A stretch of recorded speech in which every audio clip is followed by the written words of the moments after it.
Tarbiyah Sunnah Channel. Lillah, nyunnah, merenah. Yuk belanja di Tarbiyah Sunnah Mart. Dengan belanja di Tarbiyah Sunnah Mart, Anda turut berpartisipasi dalam dakwah yang diselenggarakan YTS.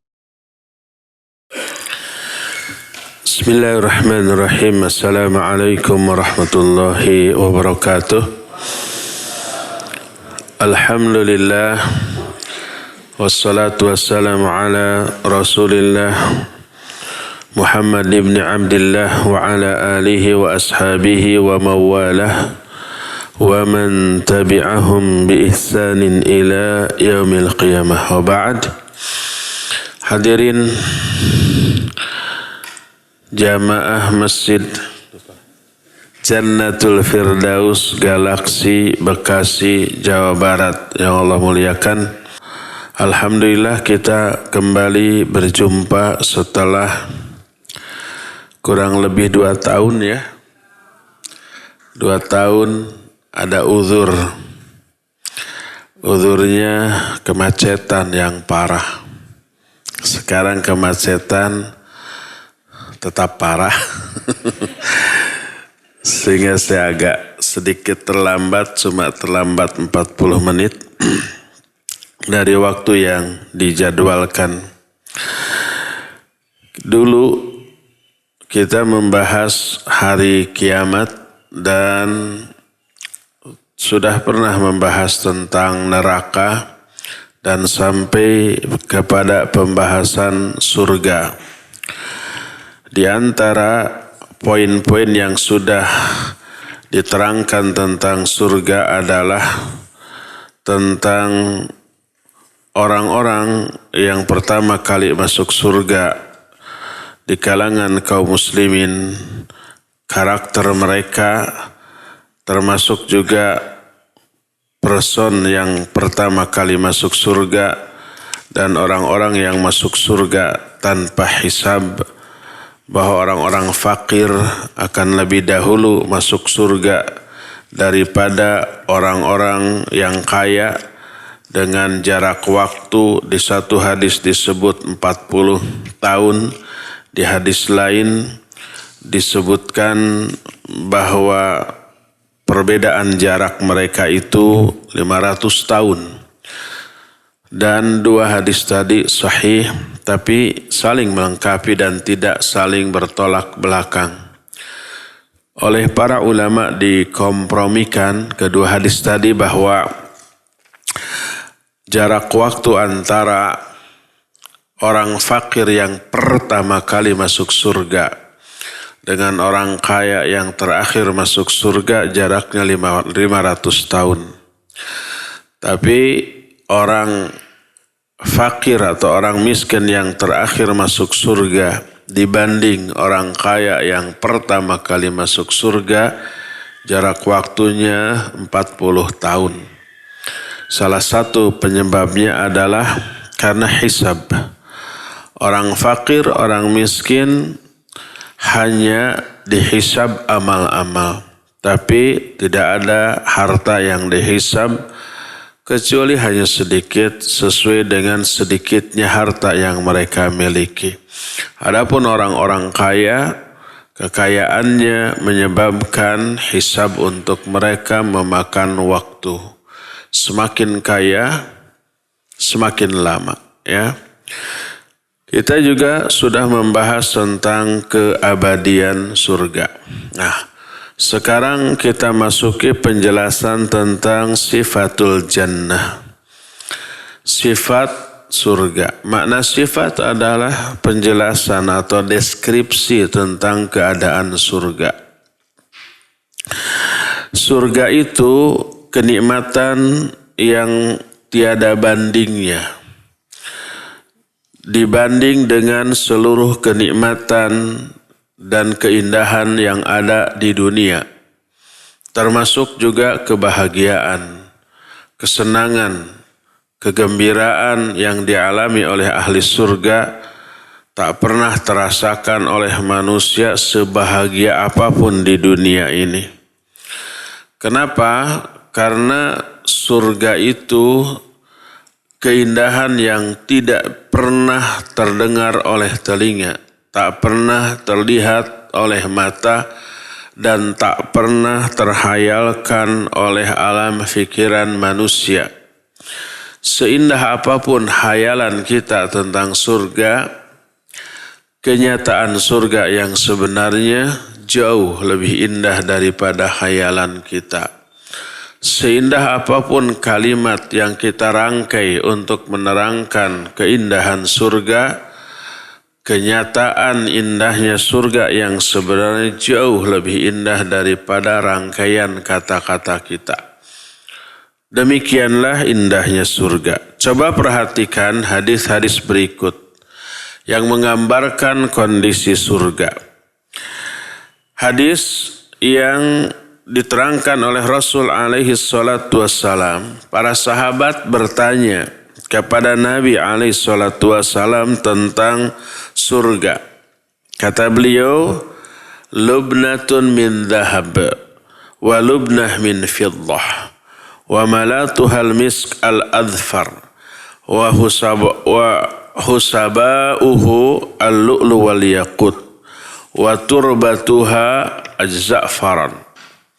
Kata Nabi SAW, bangunan di surga, bataknya ada yang terbuat dari emas, ada yang terbuat dari perak, dan adukan yang merapatkan atau antara bata dengan bata, adukannya, semen, ya. Semennya itu dari mesik dan kerikil-kerikilnya adalah mutiara-mutiara dan berlian-berlian, sedangkan tanahnya adalah ja'faran. Ma yadkhuluha yan'am wa la yab'as wa yadkhulu wa la yamut wa la yabla thiyabuhum wa la yafni syababuhum. Siapa yang memasukinya, dia akan merasakan kenikmatan yang luar biasa yang tak pernah ada putusnya. Dia kekal di dalamnya, tak pernah mengalami kematian setelahnya. Dan pakaian mereka tidak pernah lusuh dan kemudaan mereka tidak pernah berkurang. Ini beda jauh dengan kondisi di dunia. Pakaian yang kita pakai sekian bulan, setiap sekian tahun lusuh, tidak terpakai lagi. Dan usia, bertambahnya usia, berkurangnya seluruh hal yang ada dalam diri kita. Berkurang jatah umur, berkurang juga stamina, berkurang juga power, berkurang semuanya. Kepemudaan kita hilang dengan datangnya masa tua. Oleh karena itulah di dunia serba semu. Di akhirat terus muda, terus prima, terus fit, terus kekuatannya itu tidak pernah berkurang. Maka benarlah firman Allah Azza wa Jalla dalam Al-Quran surah Al-Insan ayat ke-20. Wa idza ra'aita thamma ra'aita na'iman wa mulkan kabira. Kalau kamu perhatikan keadaan di surga, keadaan yang penuh kenikmatan dan kerajaan yang sangat besar. Itu yang diterangkan hanya sebagian kecil dari kondisi surga. Adapun yang Allah sembunyikan tentang kenikmatan surga, maka sesuatu yang agung yang tidak bisa terjangkau oleh akal, oleh pikiran, tak bisa digambarkan oleh kata-kata, tak bisa terhayalkan oleh daya khayal kita. Allah berfirman dalam Al-Quranul Karim, dalam surah As-Sajdah ayat 12, فَلَا تَعْلَمُ نَفْسٌ مَا أُخْفِيَ لَهُمْ مِنْ قُرَّةِ أَعْيُنٍ جَزَاءً بِمَا كَانُوا يَعْمَلُونَ. Jiwa manapun tidak akan mengetahui apa yang disembunyikan bagi mereka berupa kebahagiaan sebagai balasan atas amal baik yang mereka lakukan. Dalam Sahih Bukhari dari Abu Hurairah radhiyallahu an, Rasul alaihi salatu wasallam bersabda bahwa Allah azza wa jalla berfirman, namanya hadis apa? Hadis qudsi.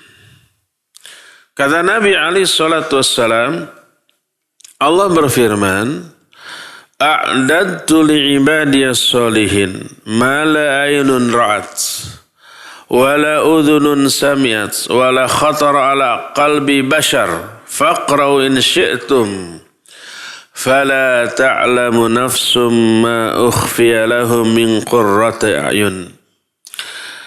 Kata Allah, aku siapkan bagi hamba-hambaku yang soleh kenikmatan yang tidak pernah terlihat oleh mata, tidak pernah terdengar oleh telinga, dan tidak pernah terbersit dalam hati manusia. Baca oleh kalian kalau kalian mau surah As-Sajdah ayat yang ke-17. فَلَا تَعْلَمُ نَفْسٌ مَا أُخْفِيَ لَهُم مِّن قُرَّةِ أَعْيُنٍ جَزَاءً بِمَا كَانُوا يَعْمَلُونَ. Jiwa manapun tidak akan mengetahui apa yang Allah sembunyikan, kenikmatan kebahagiaan yang Allah sembunyikan bagi mereka berupa kebahagiaan. Nah, dalam riwayat Muslim yang diterima juga dari Abu Hurairah radhiyallahu an, bahwa Allah berfirman, "A'dadtu li ibadiyas sholihin ma la aynun ra'at wa la udhunun sami'at wa la khatara ala qalbi basharin dakhra bal huma atla'akumullahu alaihi." Kata Allah azza wa jalla, aku telah siapkan bagi hamba-hambaku yang soleh kenikmatan yang tidak pernah terlihat oleh mata, tak pernah terdengar oleh telinga, tak pernah terbersit dalam hati manusia, dan itu merupakan sesuatu yang Allah simpan. Terus kata Allah azza wa jalla, bal huma atla'akumullahu alaih, tinggalkan apa yang telah Allah terangkan kepada kalian tentang keindahan surga. Itu belum seberapa.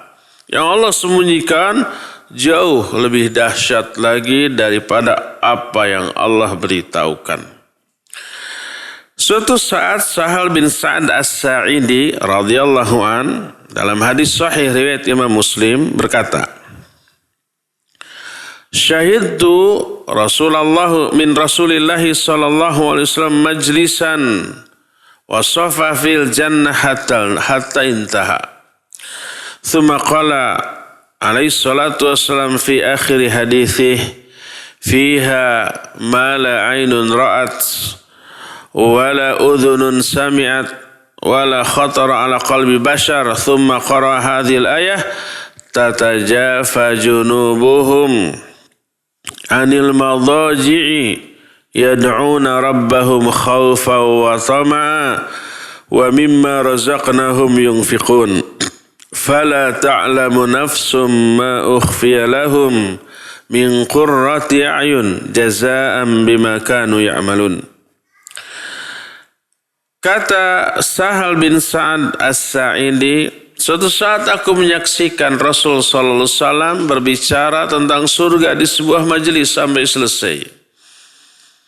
Hanya sayang di sini tidak diterangkan apa isinya, tapi di akhir hadis itu Nabi menyatakan di dalam surga ada kenikmatan yang tak pernah terlihat oleh mata, tak pernah terdengar oleh telinga, tak pernah terbersit dalam hati manusia. Lalu beliau membacakan surah As-Sajdah sejak ayat 16 sampai 17 bahwa orang mukmin ahli surga itu tatajafa junubuhum anil madaji. Rusuk-rusuk mereka jauh dari tempat tidur mereka, dari kasur-kasur mereka.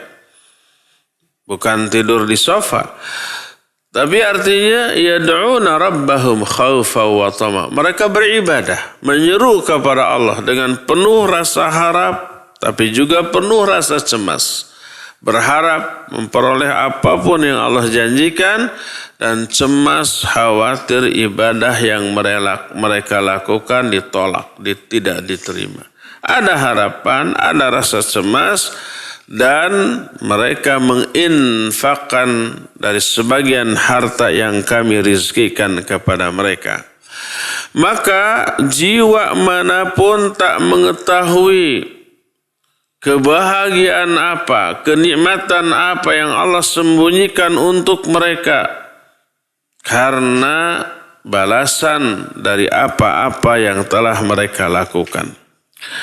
Itulah sekelumit tentang keindahan surga secara umum. Jadi intinya keindahan surga itu nggak bisa dibayangkan. Saking indahnya. Tak ada kata-kata yang mampu menggambarkannya.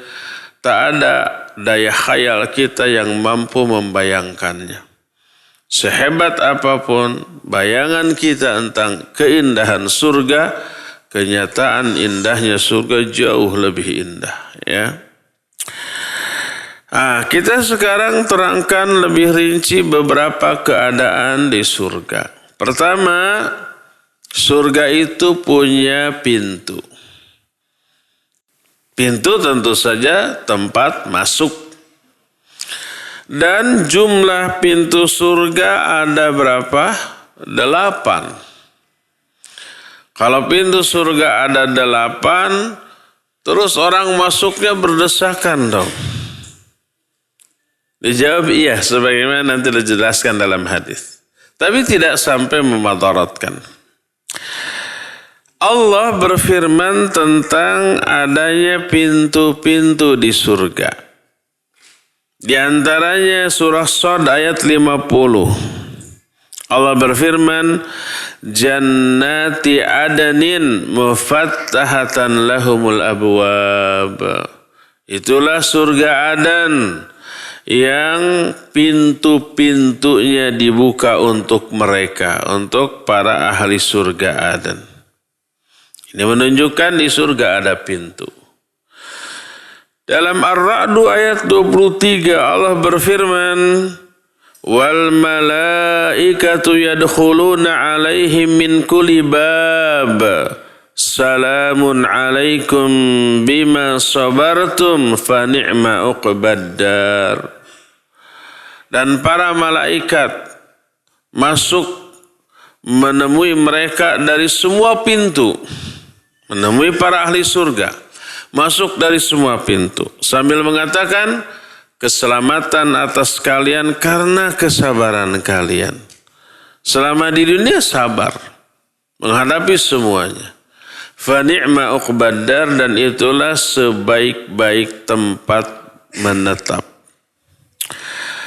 Dan Allah Azza wa Jalla pun menerangkan bahwa pintu-pintu tersebut dibuka ketika kaum mukminin mendatanginya, lalu disambut oleh para malaikat dengan mengucapkan ucapan-ucapan keselamatan seperti yang Allah terangkan dalam Az-Zumar 73. Hatta idza ja'uha wa futihat abwabuha wa qala lahum khazanatuha salamun alaikum tibtum fadkhuluha khalidin.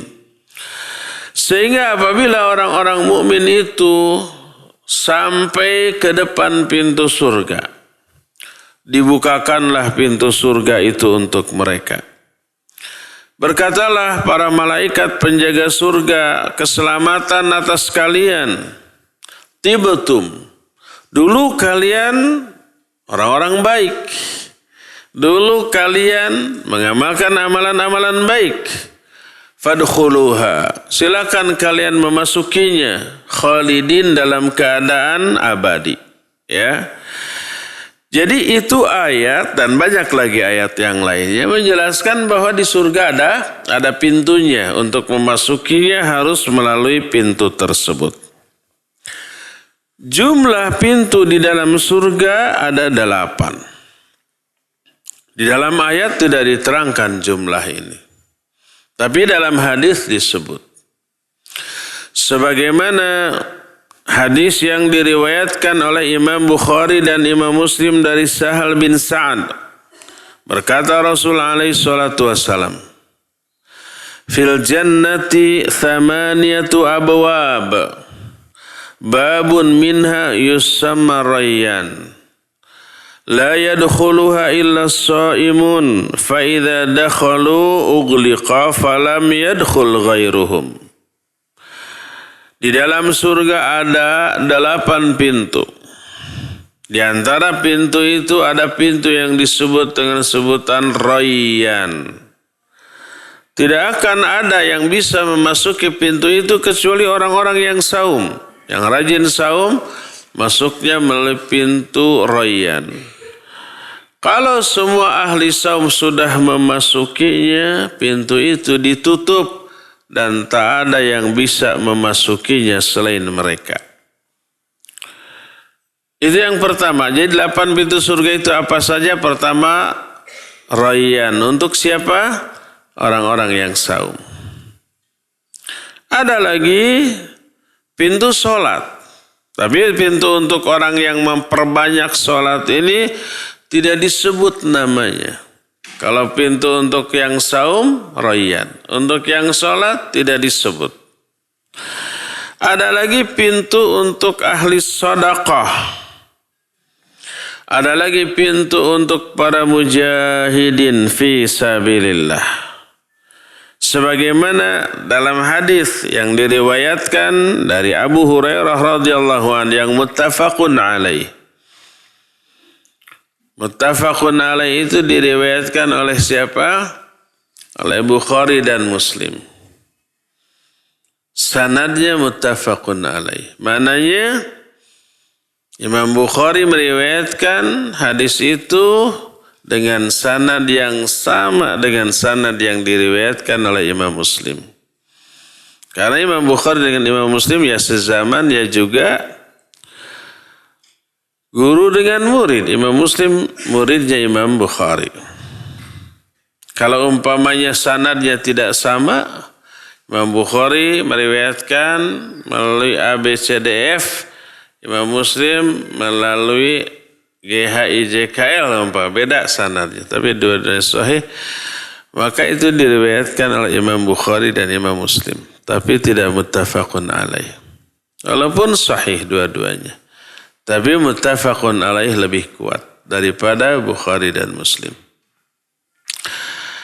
Hadis muttafaqun alaih diriwayatkan dari Abu Hurairah radhiyallahu an. Berkata Rasulullah sallallahu alaihi wasallam, "Man anfaqa zawjaini fi sabilillah min malih, du'iya min abwabil jannah. Wal jannati 8 abwab. Faman kana min ahli shalah du'iya min babis shalah. Wa man kana min ahli sadaqah du'iya min babis sadaqah. Wa man kana min ahli jihad du'iya min babil jihad. Wa man kana min ahli siyam du'iya min babis siyam." Siapa orang yang menafkahkan sepasang kuda di jalan Allah dari hartanya untuk jihad, kepentingan jihad fisabilillah, maka dia akan dipanggil dari semua pintu surga nanti. Dan surga itu memiliki 8 pintu. Siapa di antara manusia yang termasuk ahli sholat, dia akan masuk melalui pintu sholat.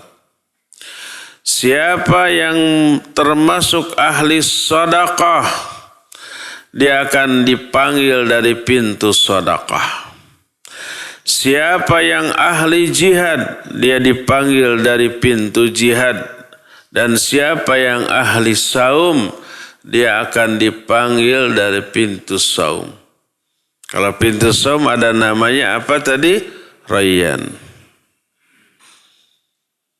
Wallahu alam, kita ini akan dipanggil dari pintu apa? Ya tergantung mana kita lebih layak dipanggil ahli apa. Ahli infak fisabilillah menginfakkan kalau dahulu kuda untuk jihad fisabilillah. Alat transportasi bagi kepentingan jihad. Kalau sekarang kan kuda disodakohkan, diwakafkan ke yayasan. Bisa dipakai? Nggak bisa. Ke kajian umpamanya naik kuda, ada susah tukang parkir, susah lahan parkir. Akhirnya apa yang terjadi? Pohon-pohon habis dimakan. Maka sekarang mah bukan kuda, paling mewakafkan motor, mobil untuk kepentingan fisabilillah. Ya sama, min malihi. Ya. Berkata Abu Bakar As-Siddiq radhiyallahu an, wallahi ma ala ahadin min dararin du'iya min ayha du'iya falyud'a minha kulluha ahadun ya Rasulullah. Qala na'am wa arju an takuna minhum. Kata Abu Bakar, demi Allah, ternyata kata Abu Bakar As-Siddiq radhiyallahu anhu, setiap orang itu akan dipanggil dari pintu yang dikhususkan untuknya masing-masing. Apa ada enggak seseorang yang dipanggil dari seluruh pintu, wahai Rasulullah? Kalau orang itu dipanggil dari seluruh pintu, berarti dia ini ahli semuanya. Ahli sholat, ahli saum, ahli sedekah, ahli jihad dan seterusnya ya. Ada enggak? Kata Nabi SAW, ya ada, dan aku berharap engkau termasuk salah satu di antara mereka. Siapa yang tidak kenal Abu Bakar? Ahli sholat ya, ahli saum ya, dermawannya enggak ketulungan. Ketika Nabi SAW menyuruh infak, Umar bin Khattab menyatakan, amarona Rasul SAW an natasaddaqa. Nabi SAW merintahkan kami untuk sedekah. Fawafaqa indi malun. Kebetulan aku punya harta. Faji'tu binisfi mali. Aku datang kepada Nabi SAW dengan setengah dari hartaku. Hartanya dibagi dua. Setengahnya untuk dia dan keluarganya, setengah lagi mau disodakohkan. Dia bilang, hari ini saya akan bisa mengalahkan Abu Bakar dalam hal infak. Setengah dari hartanya. Banyak apakah besar? Ya banyak ya besar. Kalau umpamanya total hartanya 100 juta, 50 juta tuh diinfakkan. Terus begitu dibawa, Nabi SAW tercengang, ini banyak bingit. Lalu ditanya, ma'abqaita li ahlik, apa sih yang kamu sisakan untuk keluargamu? Jangan-jangan semuanya ini gitu. Apa Umar bilang? Abqaitu lahum mithlahu. Aku tinggalkan, sisakan untuk keluargaku sebanyak ini pula. Kan dibagi dua tadi ya. Faja Abu Bakrin bi kulli ma indahu, tiba-tiba Abu Bakar datang dengan membawa seluruh hartanya. Kalau Umar berapa? 50% dari hartanya. Kalau ini 100%. Ketika ditanya oleh Nabi alaihi salatu wasallam, ma abqaita li ahlik, apa yang kamu sisakan untuk keluargamu? Dijawab, abqaitu lahumullaha wa rasulah. Aku tinggalkan bagi mereka Allah dan Rasulnya. Semuanya 100%. Kalah telak Umar bin Khattab radhiyallahu anhu. Abu Bakar ahli sedekah, ahli salat, ahli saum, ahli jihad, ahli segala kebaikan.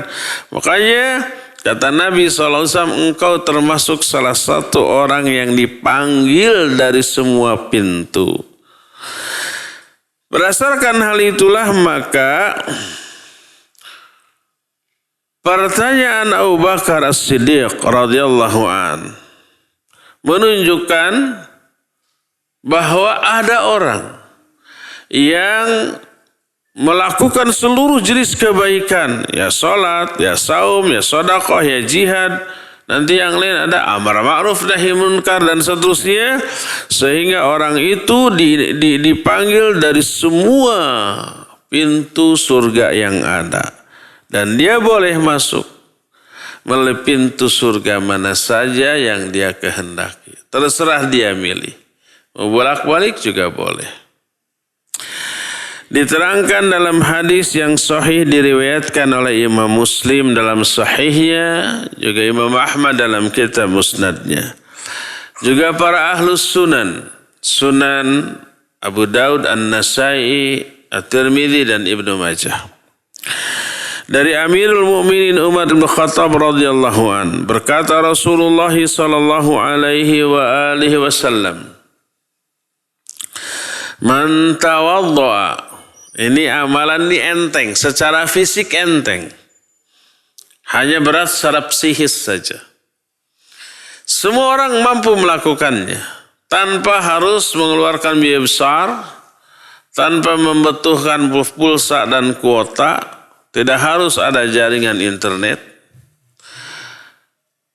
tidak sampai terengah-engah, tidak harus sampai ngos-ngosan, tidak harus sampai tipe bergeg dan tipe pereket, tidak mengerahkan tenaga yang besar, enteng secara fisik, tapi luar biasa dahsyat efeknya. Kata Nabi SAW, "Man tawadda'a fa ahsana al-wudu'a thumma rafa'a basarahu ila as-sama' faqala asyhadu an la ilaha illallah wahdahu la syarika lahu wa asyhadu anna Muhammadan abduhu wa rasuluh futihat lahu abwabul jannah ats-tsamaniyah yadkhulu min ayha syaa."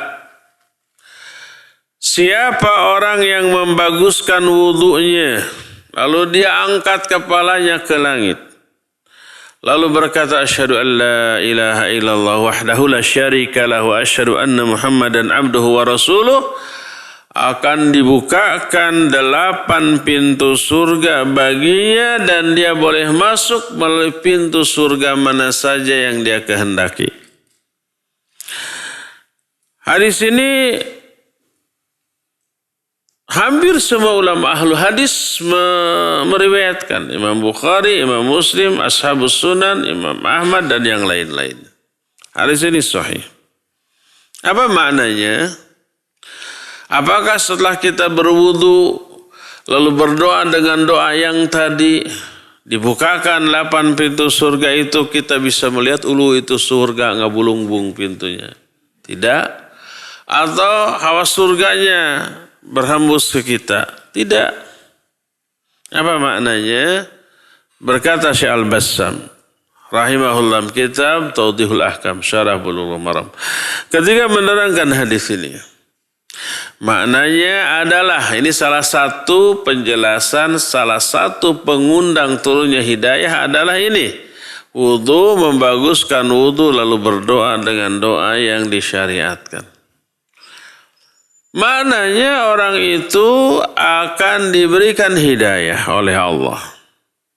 Dengan hidayah itu dia jadi ahli sholat, ahli saum, ahli sedekah, ahli jihad, ahli amar ma'ruf nahi munkar dan yang lain-lainnya. Termasuk nanti ada pintu yang dikhususkan babun lil kadhiminal ghaidh. Bab atau pintu untuk orang yang mampu menahan amarah. Itu disediakan pintu khusus. Orang yang berwudu, membaguskan wudunya lalu berdoa dengan doa yang tadi diterangkan, maka akan Allah beri hidayah sehingga dia jadi ahli sholat, ahli saum, ahli sedekah, ahli semua kebaikan, sehingga nanti dia boleh masuk ke surga melalui pintu mana saja yang dia suka. Dan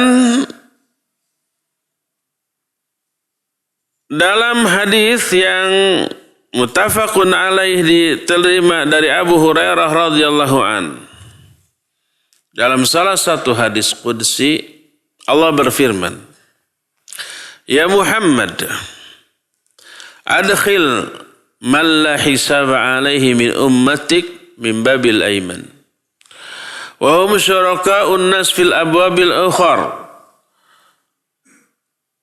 Hai Muhammad, masukkan orang yang tak perlu ada hisab dari kalangan umatmu dari pintu sebelah kanan, dan mereka adalah orang-orang yang juga berhak melalui pintu-pintu surga yang lainnya. Lalu dijelaskan tentang bagaimana luasnya pintu surga tersebut. Dan ini kemudian yang oleh orang-orang sekarang, para ulama sekarang disebut dengan sebutan i'jazul ilmi. Makna i'jazul ilmi itu adalah apa ya? I'jazul ilmi itu hasil penemuan ilmiah di zaman modern sekarang ini yang sesuai dengan baik Al-Quran ataupun hadis yang sahih. Zaman dahulu gak kepikiran. Zaman dahulu belum diketahui bukti kebenarannya dari ucapan Rasul SAW.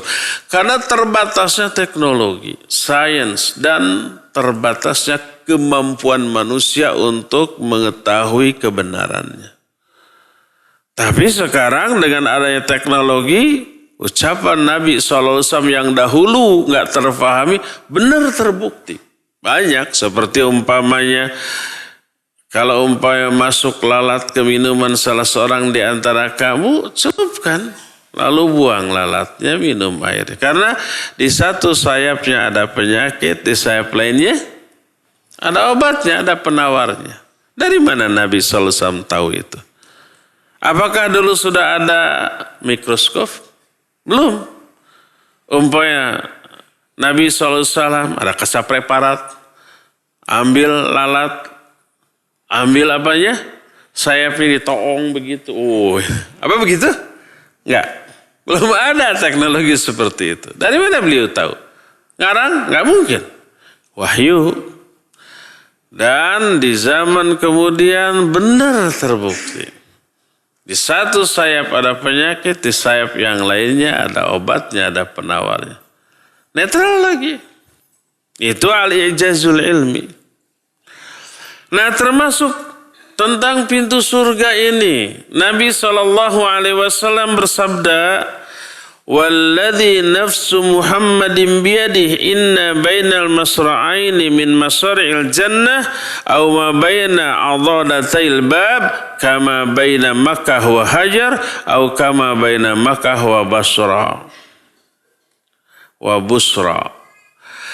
Sesungguhnya kata Nabi SAW, demi Allah yang jiwa Muhammad ada dalam genggaman tangannya, sesungguhnya jarak antara daun pintu, satu sudut pintu ke sudut pintu yang lainnya, itu antara jarak Mekah dan Hajar atau jarak antara Mekah dan Busra. Jadi ada kemungkinan jarak antara Mekah dan Hajar atau Mekah ke Busra. Saat itu belum ada GPS, saat itu belum ada alat pengukur. Tapi Nabi SAW berbicara gitu aja. Ternyata sekarang melalui GPS, melalui sains, melalui teknologi, ternyata tepat jarak antara Mekah ke Hajar sama dengan jarak antara Mekah ke Busra. Sekitar hampir 1.300 kilometer jaraknya itu. Sama persis tuh. Yang dahulu orang tidak bisa mengukur. Apakah sama nggak jarak antara Mekah ke Hajar dan Mekah ke Busra itu? Dulu orang nggak tahu, cuma dikira-kira. Tapi Nabi SAW sudah mengatakannya, padahal beliau belum pernah ke sana. Dan sekarang terbukti melalui sains bahwa kedua jarak itu persis sama. Nabi SAW pun menyatakan, Dalam hadis sahih riwayat Imam Bukhari dan Imam Muslim masih dari Abu Hurairah radhiyallahu an.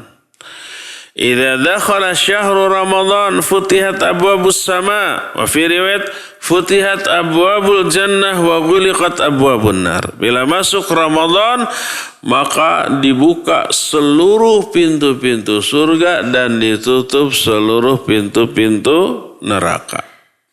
Dan banyak lagi hadis-hadis yang lainnya yang menjelaskan bahwa di surga itu ada apa? Ada pintu. Ya. Inilah keterangan pertama tentang kondisi surga, ada pintunya. Kedua, surga itu bertingkat-tingkat. Tidak hanya satu tingkat. Tingkatannya amat sangat banyak, saking banyaknya tak ada orang yang tahu. Allah pun tidak menerangkan seluruh jumlah tingkatan surga. Nabi SAW pun tidak mengatakan berapa seluruh tingkatan surga. Yang jelas ribuan. Sebagaimana nanti akan terungkap di dalam keterangan baik ayat ataupun hadis. Salah satu ayat yang menjelaskan demikian adalah Al-Quran surah Thaha ayat 75. Wa may ya'tihi mu'minan qad 'amila shalihat fa ulaika lahumud darajatul 'ula. Siapa orang yang mendatangi Allah dalam keadaan iman dan dia sudah melakukan amal soleh, maka bagi mereka akan memperoleh derajat surga yang tertinggi, tingkatan surga yang tinggi. Dan itu mengisyaratkan bahwa surga itu bertingkat-tingkat. Kenapa demikian? Karena kualitas iman manusia juga bertingkat-tingkat. Amal soleh dan ibadah yang dilakukan oleh manusia apakah sama? Tentu saja tidak sama. Orang sama-sama sholat di tempat yang sama, waktunya sama, gerakannya sama, dipimpin oleh imam yang sama. Umpamanya di masjid surga Firdaus ini. Masjid apa? Jannatul Firdaus. Iya, jannah kan surga.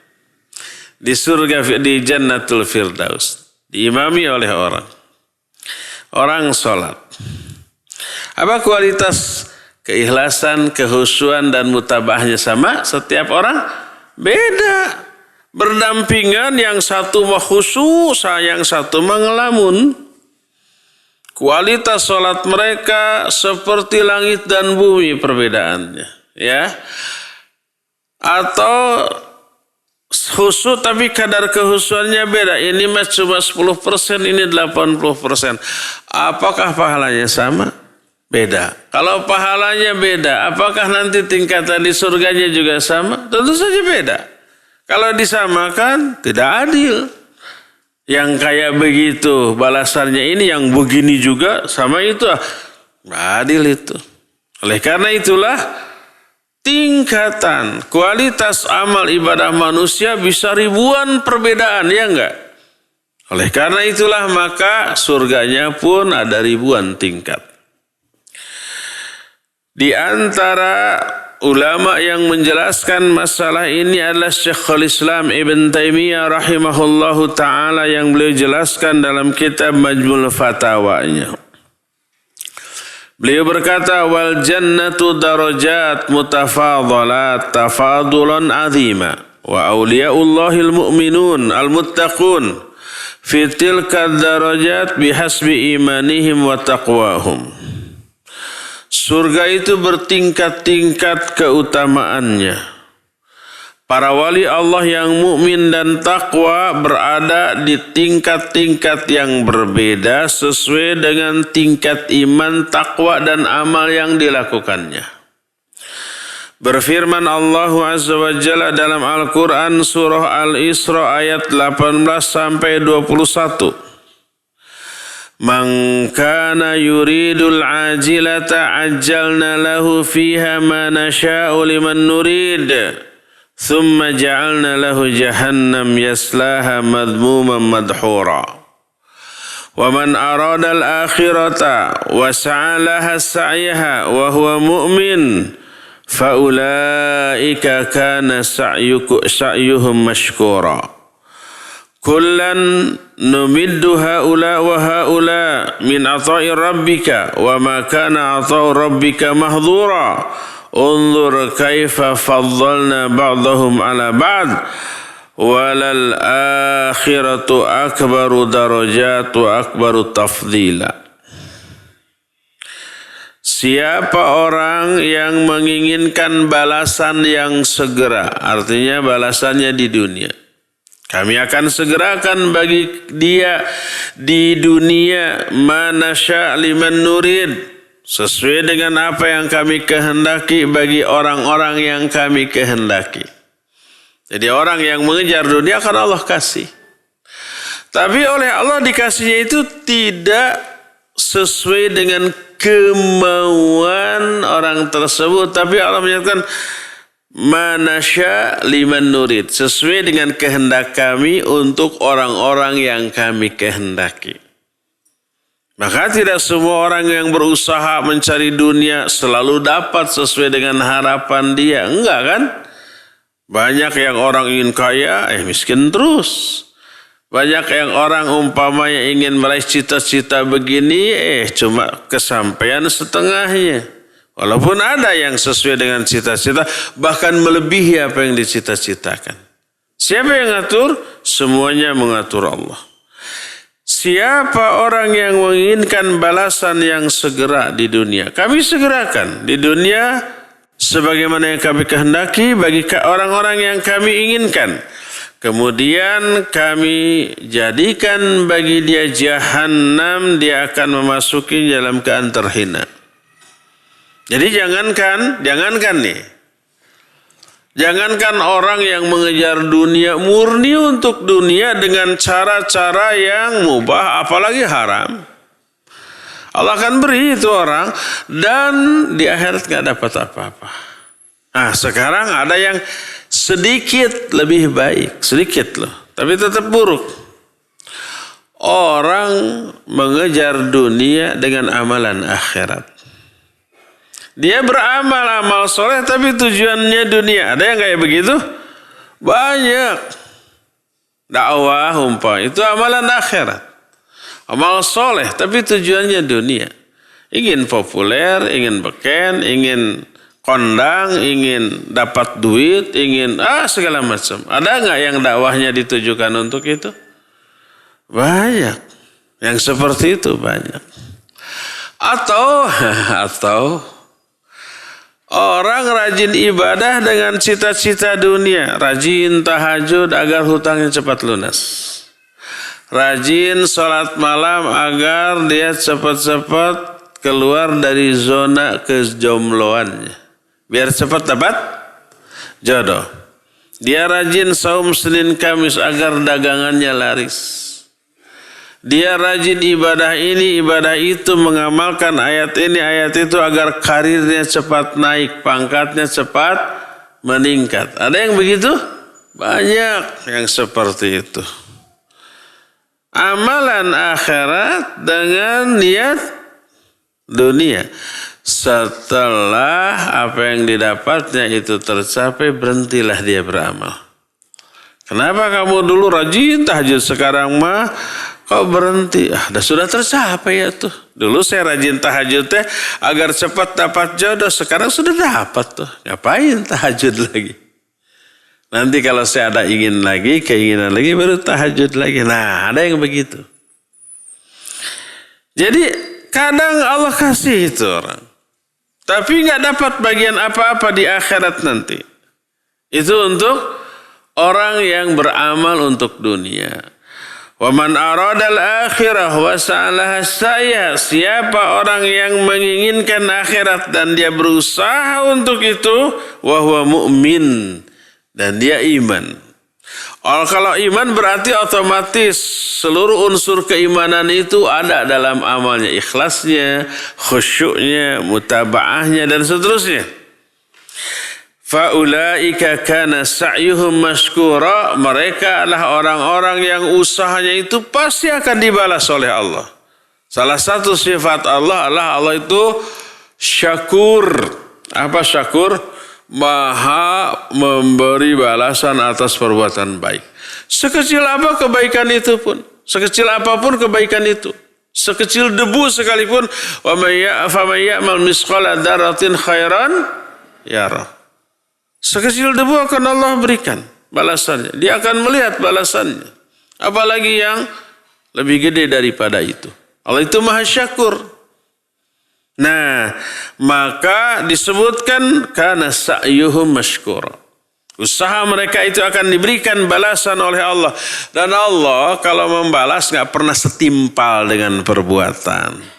Tapi berkali-kali lipat. Minimal 10 kali lipat. Sampai lebih 700 atau lebih dari itu. Man jabil hasanah falahu asyru amthaliha. Siapa orang yang melakukan satu kebaikan, bagi dia akan diberikan pahala 10 kali lipat. Balasan 10 kali lipat. Allah mau bagur dermawan ketika memberikan balasan kepada manusia. Wa kullan numiddu haula wa haula min ata'i rabbik wa ma kana ata'u rabbika mahdhura.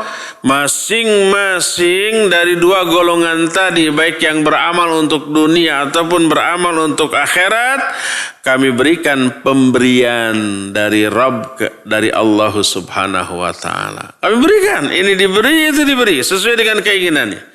Orang yang beramal untuk dunia, Allah beri dunia.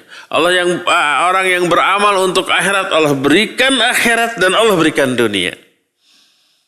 Double tuh, dua-duanya dapat, ya. Dan pemberian Allah itu tidak akan pernah terhalang. Lalu di akhir ayat ini Allah menyatakan, "Unzur kaifa faddalna ba'dahum 'ala ba'd." Lihat bagaimana kami melebihkan sebagian mereka di atas sebagian yang lain. Tapi apa yang Allah katakan di akhir ayat?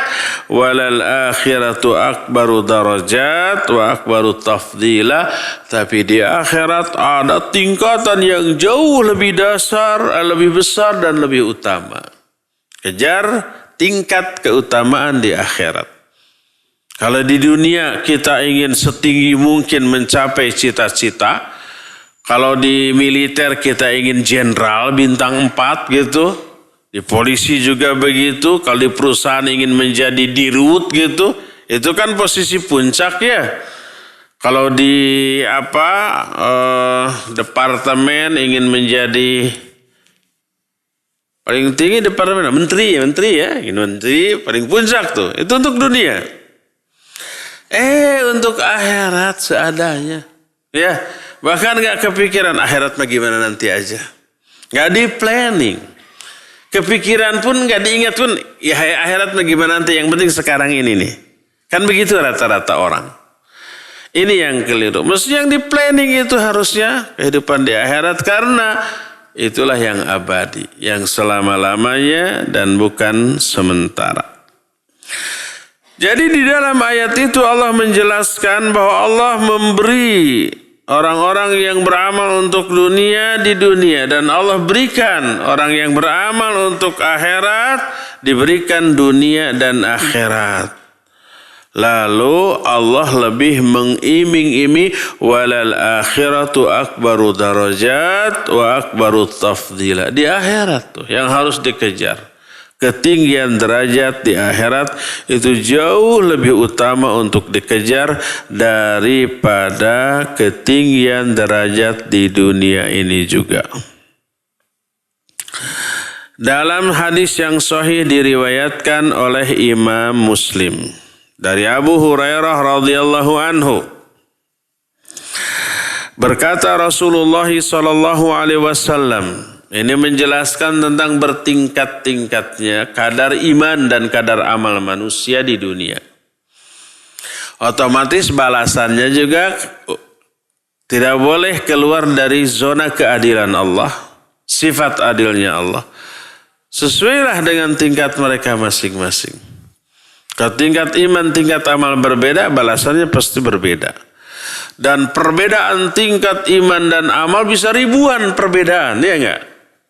Maka balasan di surganya juga harus sedetil itu. Berkata Rasul sallallahu alaihi wasallam, al-mu'minul qawiyyu khairun wa habbu ila Allah minal mu'minid dha'if wa fi kullin khairun. Seorang mukmin yang kuat lebih baik dan lebih dicintai oleh Allah dibanding mukmin yang lemah. Tapi di masing-masing mukmin tadi ada kebaikan. Mukmin yang kuat ada kebaikan, mukmin yang lemah juga ada kebaikan karena ada iman di dalamnya. Cuma kadarnya pasti berbeda. Ini menunjukkan tingkatan level iman manusia berbeda-beda. Walaupun perbedaannya tipis, tapi tetap berbeda, dan perbedaan tingkatan iman melahirkan kualitas dan kuantitas amalan yang berbeda pula. Maka balasannya tidak sama. Kalau amal berbeda tapi balasannya sama, adil apa tidak? Tidak adil tentu saja. Maka keadilan Allah itu tidak akan pernah luput dari aspek ini. Pasti mutabak. Mutabak itu terwujud, teraplikasi. Pasti balasan bagi orang yang iman dan amalnya utama akan berbeda dengan balasan orang iman dan amalnya di bawah itu keutamaannya. Berdasarkan hal itulah maka berbedalah. Lihat ayat yang terdapat di dalam Al-Quranul Karim, ya. Allah berfirman, La yastawi minkum man anfaqa min qablil fathi wa qatal. Ulaika a'zamu darajatan minal ladzina anfaqu min ba'du wa qatalu wa kullu wa'adallahil husna. Kata Allah Azza wa Jalla, tidaklah sama di antara kalian orang yang berinfak sebelum futuh Mekah dan berperang. Merekalah orang-orang yang lebih tinggi derajatnya daripada orang-orang yang berinfak setelah futuh Mekah dan berperang.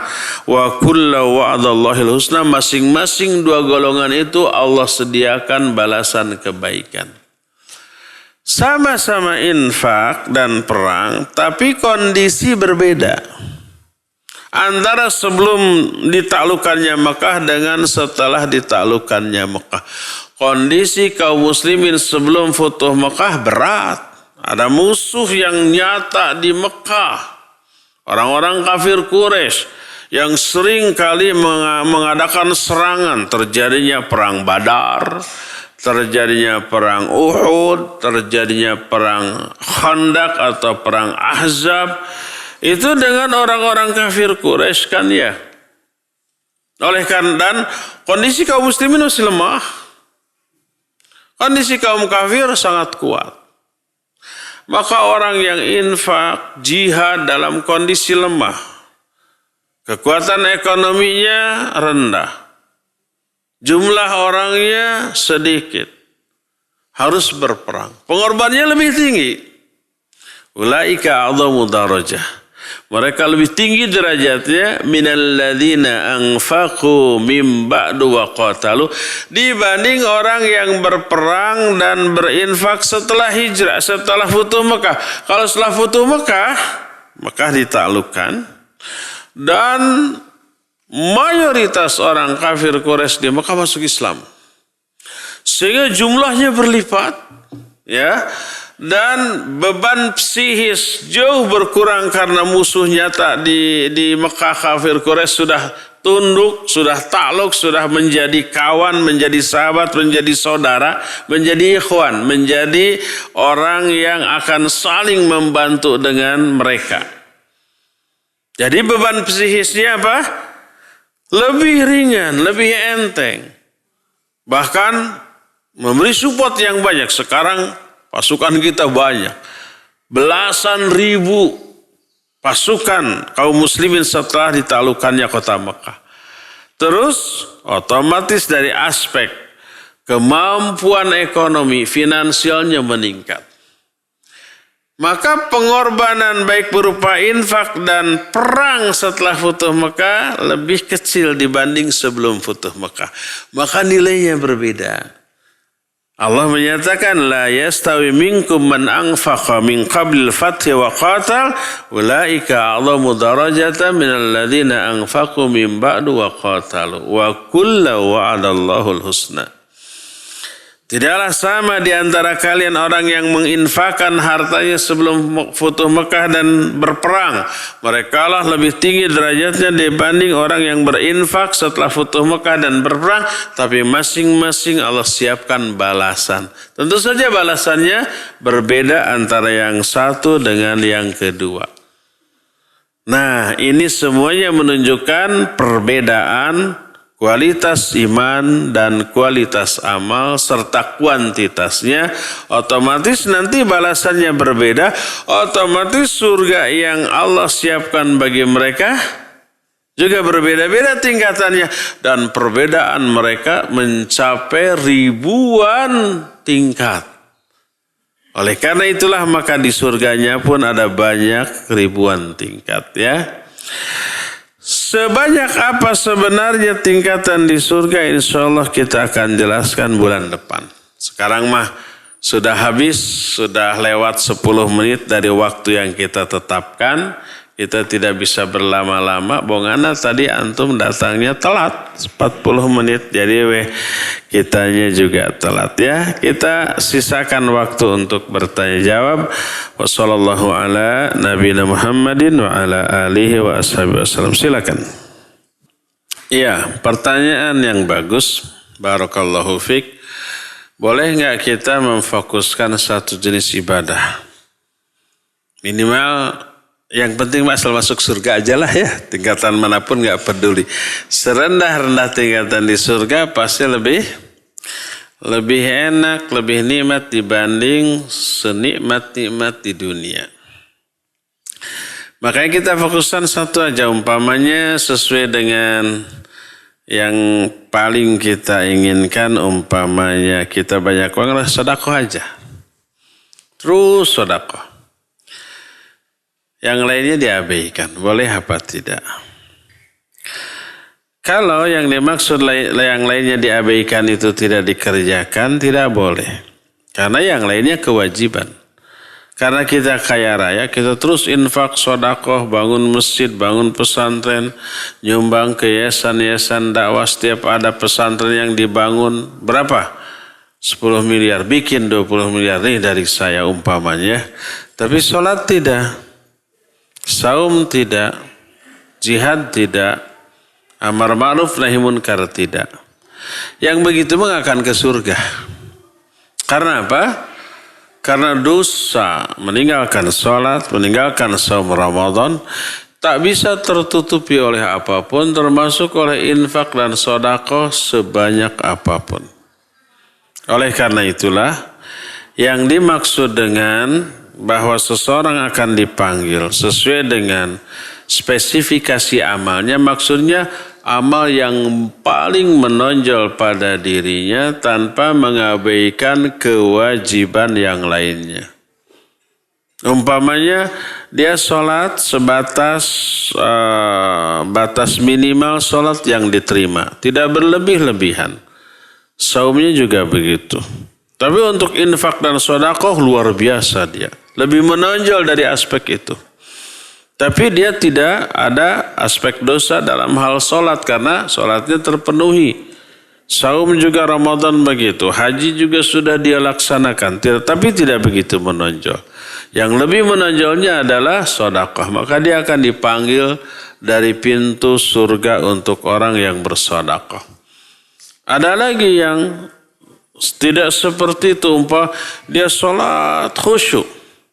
Saum Ramadan iya, tapi tidak begitu menonjol. Sedekah dan infak suka. Minimal yang wajibnya zakat. tapi tidak begitu menonjol dari aspek sedekah dan infaknya. Yang lebih menonjolnya adalah sholat. Fardu kalaku, sunnah kalampah. Sholat yang wajib semua dikerjakan, yang sunnah juga dilakukan. Menonjol dari aspek itu. Maka dia akan dipanggil dari pintu sholat. Seperti itulah ya. Jadi boleh kita memfokuskan dalam satu amalan. Maknanya memfokuskan itu adalah melakukan semaksimal yang dia bisa dari aspek itu tanpa mengabaikan kewajiban-kewajiban yang lainnya. Ya, jadi menonjolkan diri atau dalam arti memperbanyak ibadah tertentu yang mampu dia lakukan. Tapi kalau kita mampu melakukan ibadah semaksimal dari seluruh jenis ibadah itu bagus. Sehingga dari aspek apapun kita menonjol. Dalam aspek sholat kita orang-orang melihat sholatnya luar biasa. Dari aspek saum iya, jangankan Ramadan. Ayamul bid dia saum. Saumnya saum Daud juga ya. Semua saum sunnah dia lakukan. Dari aspek sholat, duhanya, kemudian malamnya tahajud, tahiyatul masjidnya, syukur wudunya, rawatibnya nggak pernah tertinggal. Dari aspek infak dan sedekah, nggak ada satupun momen untuk berinfak dan bersedekah kecuali pasti dia keluar uang di dalamnya. Jadi si telinganya itu tajam mendengar berita masjid mana yang sedang dibangun. Pondok pesantren mana yang sedang dibangun. Yayasan mana yang sedang membutuhkan bantuan. Begitu kedengaran langsung, minta nomor rekening. Minta aja. Nah jadi semuanya menonjol. Ya, usahakan seperti itu. Wallahu a'lam bishawab.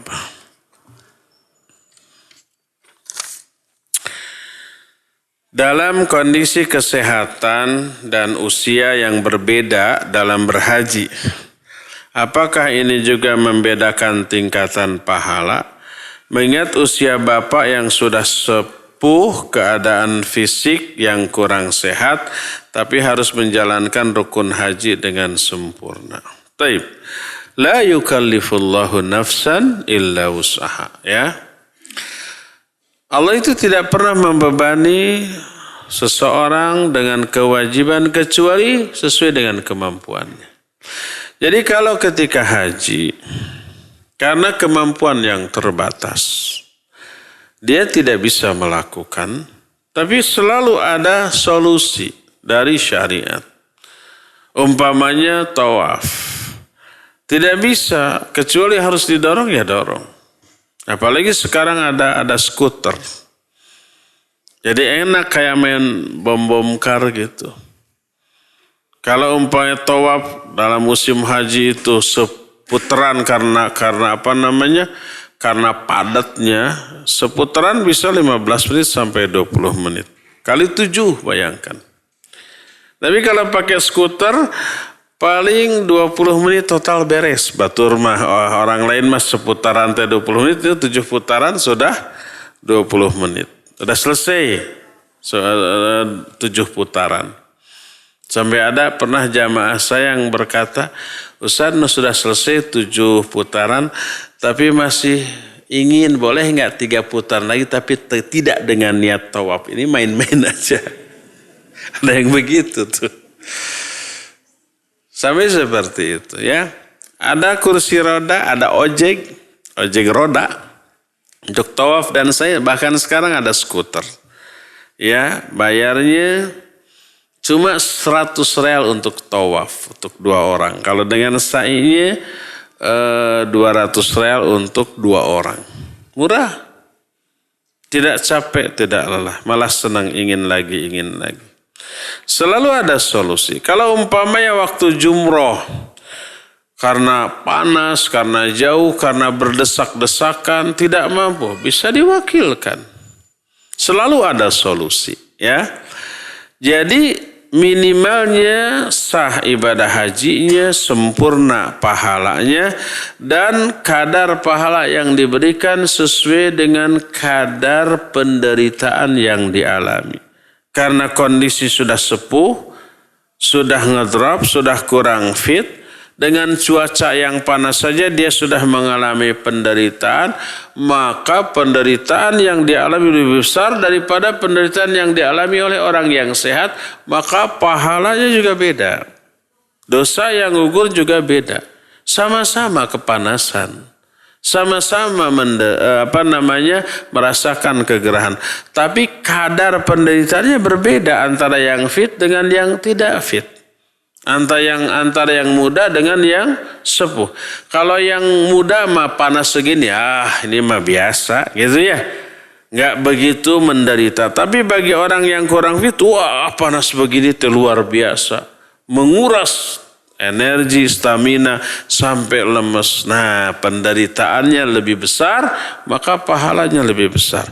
Al-ajru ala qadril masyaqqah. Pahala itu akan diberikan sesuai dengan kadar penderitaan dalam ibadah ya. Jadi bagi yang sepuh, asal syaratnya, rukunnya, wajib hajinya terpenuhi, sah, berpahala, dan kadar pahalanya akan disesuaikan dengan kadar penderitaan yang dialami selama haji. Wallahu a'lam.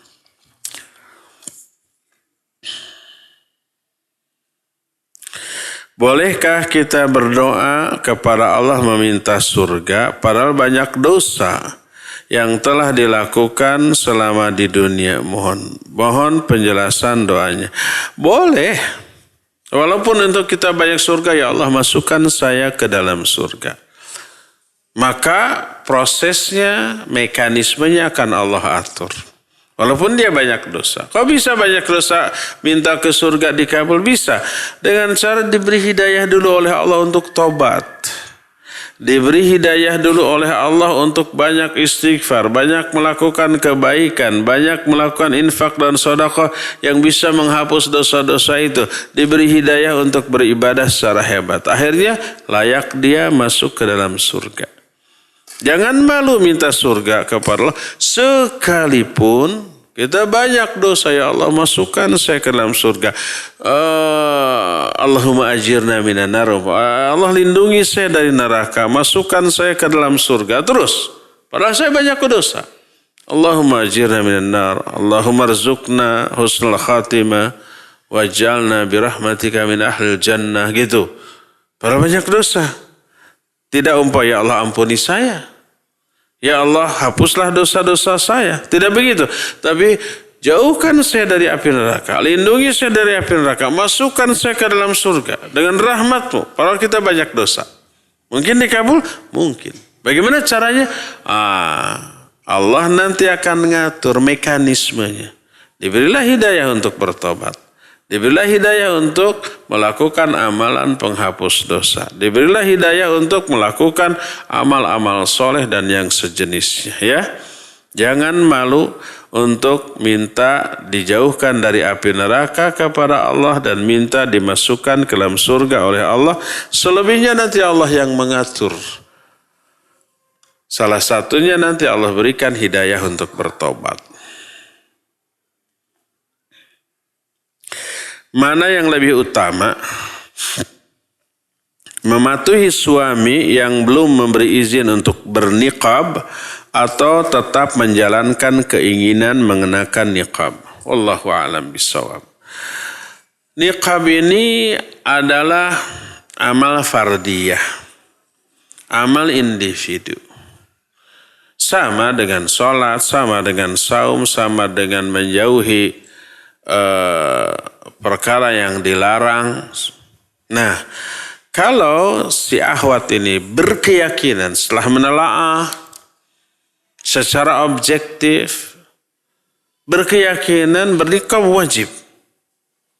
Karena berniqab ini ikhtilaf di kalangan para ulama. Ada yang mewajibkan, ada yang mensunnahkan. Jadi ikhtilafnya itu antara wajib dan sunnah, bukan wajib dan haram. Atau dengan mubah, bukan. Tapi antara wajib dan sunnah. Otomatis pakai niqab pasti dianggap baik oleh kedua belah pihak. Ya, pasti dianggap baik oleh kedua belah pihak. Nah, sekarang Setelah dan akhwat di dalam memilih pendapat mana, jangan berdasarkan hawa nafsu. Saya mau pilih yang sunnah saja. Nah ini yang tidak beresiko. Dan ini yang resikonya lebih kecil, bukan tidak beresiko berjilbab tanpa niqab ya. Tapi ini lebih kecil dan lebih enteng, lebih ringan. Makanya saya pilih pendapat ini. Itu berarti memilih pendapat berdasarkan hawa nafsu. Nggak boleh. Telah kedua-duanya. Dalilnya apa? Yang itu dalilnya apa? Objektif. Lalu pilih mana pendapat yang menurut kita lebih kuat. Amalkan itu. Ya. Kalau akhwat hasil menelaah berkeyakinan niqab adalah wajib. Kalau membukanya adalah berdosa, maka dia wajib berniqab sekalipun suami, orang tua atau siapapun melarangnya. Karena ini muamalah dia dengan Allah, mematuhi perintah Allah Azza wa Jalla. Kata suami buka. Enggak, ini kewajiban pribadi saya. La ta'ata li makhluqin fi maksiatil khaliq. Tidak boleh mentaati makhluk dalam bermaksiat kepada khaliq. Ya. Jadi bilang ke suami, saya berkeyakinan wajib. Ini dalilnya gimana tuh? Nih, gitu. Gak bisa dipaksa. Kalau saya buka, saya dosa. Ya. Dan pengalaman membuktikan begitu saya membuka, orang-orang itu banyak terkena madarat fitnah. Betapa banyak orang yang ke rumah sakit gara-gara saya buka wajah. Kok bisa gimana? Begitu berpapasan pakai motor, muter terus jedak, nabrak gitu ya. Karena wajah saya menarik. Karena wajah saya ini magnet bagi pandangan laki-laki. Sebab gimana? Atuh gelis nakawanti-wanti endah nakabina-bina. Artinya cantik banget gitu ya. Tak ada seorang pun yang menang wajah saya kecuali kejedot. Karena muter terus. Lebih baik nabrak daripada lepas dari pandangan wajah saya. Banyak korban tuh ke rumah sakit gitu. Itu baru dunia tuh, apalagi akhirat. Maka izinkan, biarkan. Jangan paksa saya. Saya tetap akan menutup. Kalau berkeyakinan wajib. Tapi kalau akhwat berkeyakinan sunnah, lalu suami juga berkeyakinan sunnah sih, nggak apa-apa. Tapi saya lebih nyaman umpamanya pakai sadar. Pas suami melarang, udah aja silakan dibuka ya, karena dia berkeyakinan tidak dosa. Asal sekali lagi objektif, jangan memilih mana yang risikonya lebih kecil. Afwan bacaan setelah wudu Ustaz. Kan tadi sudah. Asyhadu an la ilaha illallah wahdahu la syarikalah wa asyhadu anna Muhammadan abduhu wa rasuluh. Boleh ditambah Allahumma ij'alni minat tawabin waj'alni minal mutatahhirin. Hadis itu hasan. Kalau yang tadi disepakati kesahihannya riwayat Bukhari dan Muslim ya. Boleh sampai syahadat saja, boleh tambah Allahumma ij'alni minat tawabin waj'alni minal mutatahhirin.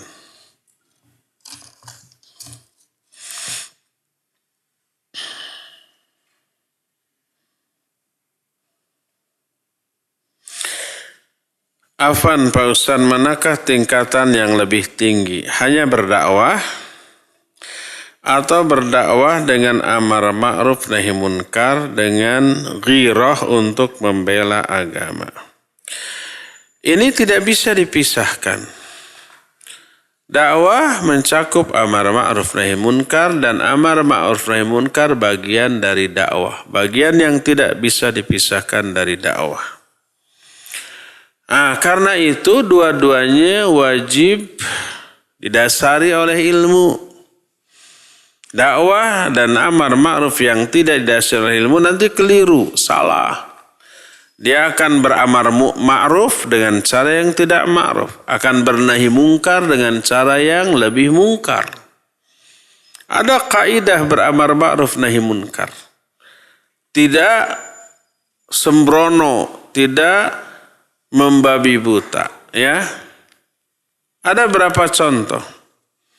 Suatu saat Imam Ibnu Qayyim dengan gurunya Syekhul Islam Ibn Taimiyah suatu saat melihat ada berapa tentara Tartar yang sedang mabuk. Kemungkaran apa bukan? Kemungkaran. Oleh Ibn Taimiyah dibiarkan. Kata Imam Ibnu Qayyim, "Wahai Imam, tidakkah kita cegah mereka dari perbuatan mungkarnya?" Apa jawaban? Tidak. Da'ahum, biarkan mereka. Mabuk mereka lebih baik daripada tidak mabuknya. Kalau mereka tidak mabuk, mereka akan melakukan kejahatan yang lebih besar daripada mabuk. Mereka akan merampok, memperkosa, membunuh. Itu lebih dahsyat. Maka mabuk mereka lebih baik. Ketika mabuk mereka berhenti dari kemungkaran yang lain, yang lebih besar. Biarkan. Tapi kalau umpamanya tanpa ilmu, wah ada yang mabuk. Ternyata madaratnya jauh lebih besar. Suatu saat, Syekh Abdurrahman As-Sa'di rahimahullah melihat ada seorang pemuda terus membawa rokok, rokoknya jatuh ke bawah. Padahal Syekh Abdurrahman As-Sa'di meyakini rokok haram. Apa yang beliau lakukan? Diambil dan diberikan, "Hei pemuda, ini rokokmu." Murid-muridnya kaget nggak? Iya kaget loh. Kenapa nggak diinjak aja buang mumpung dia nggak tahu ya kan? Karena merokok apa? Haram. Kok ini diberikan? Kalau umpamanya ilmunya dangkal, pertimbangannya terbatas, tidak jauh ke depan, bisa begitu. Injak tak biar dia kehilangan rokoknya. Tapi oleh Syekh Abdurrahman As-Sa'di diberikan. Dia protes sama muridnya, "Ya Syekh, bukankah rokok haram?" "Iya." "Kenapa engkau tidak injak, buang, jangan diberikan?" Apa kata beliau? Kalau kita injak, kita buang, apa dia berhenti merokok? Karena rokok saya hilang, udah berhenti aja. Apakah begitu? Enggak. Pasti dia akan membeli rokok baru, ya enggak? Dari mana uang rokoknya? Mungkin mengurangi jatah nafkah untuk anak dan istrinya. Yang harusnya uang itu dianggarkan untuk memberi lauk, daging atau ikan untuk istri dan anaknya. Tapi karena terambil untuk memberi rokok, akhirnya cuma dengan tahu dan tempe. Siapa yang rugi? Istri dan anaknya. Ada yang terdolimi. Oleh karena itu tidak ada maslahat dengan membuangnya. Kecuali kalau dengan membuangnya dia berhenti, ya oke. Tapi gak mungkin berhenti karena hanya kehilangan rokok 1 bungkus. Ya, dia akan beli lagi dan uangnya mengambil jatah anak dan istrinya. Madarat apa tidak? Madarat. Oleh karena itu diambil dan diberikan. Ini untuk menghindarkan madarat yang lebih besar. Karena kalau umpamanya dibiarkan rokoknya tidak diambil terus dibuang oleh kita, timbul madarat yang lebih besar yang terasa oleh anak dan istri orang itu. Tapi kalau diberikan, maka madarat yang lebih besar itu terhindarkan. Lihat. Jadi apa pemikiran seorang yang berilmu jauh lebih maju ke depan daripada orang-orang yang keilmuannya dangkal. Nah, jadi dari sinilah kita melihat dakwah dan amar ma'ruf nahi munkar, 2 hal yang tidak bisa dipisah-pisahkan, dua-duanya apa? Wajib didasarkan pada ilmu, ya. Maka tidak boleh ada pertanyaan seperti mana yang lebih tinggi, berdakwah saja tanpa amar ma'ruf nahi munkar ataukah amar ma'ruf nahi munkar tanpa dakwah. Nggak bisa ini dibenturkan seperti itu. Orang yang beramar ma'ruf nahi munkar tanpa dakwah, tanpa ilmu, akhirnya membabi buta, akhirnya anarkis. Akhirnya menimbulkan kemungkaran yang lebih besar. Berkata Syekhul Islam, murrun nasa bil ma'ruf wanhauhum anil munkar bighairi munkar. Perintahkan manusia untuk berbuat ma'ruf dengan cara yang ma'ruf dan larang mereka dari perbuatan mungkar dengan cara yang tidak mungkar, ya.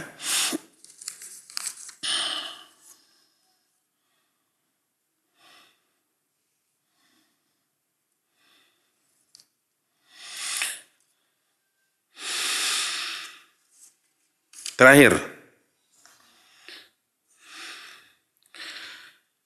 hadis tentang membaguskan wudhu bermakna diberikannya hidayah. Pertanyaan,